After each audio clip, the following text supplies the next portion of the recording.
আল্লাহ আছেন। আমি সেখন গাড়ি থেকে নামার পর ড্রাইভার ভাইকে বললাম, ভাই রে আজকে তো মুসিবতে পড়লাম, এমন জায়গায় আসলাম, বলতেছে আল্লাহ নাকি নাই। আমার তো মনে হয় এই হুজুরের মাথার সমস্যা। ড্রাইভার বলতেছে, হুজুর ওই যে কিশোরগঞ্জে যে আলোচনাটা করছিলেন, একটু আলোচনাটা করবেন, মানুষ আপনাকে ভালোবাসবে, মানুষ আপনার আলোচনা শুনবে। আরে বন্ধু বলেন তো আল্লাহ আছে না নাই? কার কার বিশ্বাস হয় হাত তুলে দেখান তো দেখি। সবার তো বিশ্বাস হয়। বন্ধু আমি যখন নামলাম, আমি আর পানিও খেলাম না, নাস্তা পানিও খাইলাম না, আমি ডাইরেক্ট স্টেজে যাইয়া মাইক ধরার পর তাদের কাছে সালাম দিলাম, সালামের উত্তর নিলাম।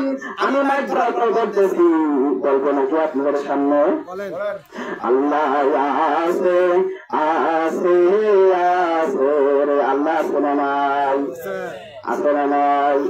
আরে তোর দিকে হিমালয় পর্বত ওদের কোন ভণ্ড বাবায় বানাইছে, আল্লাহ আছে আছে আছে রে। কথা বলেন আছে না নাই?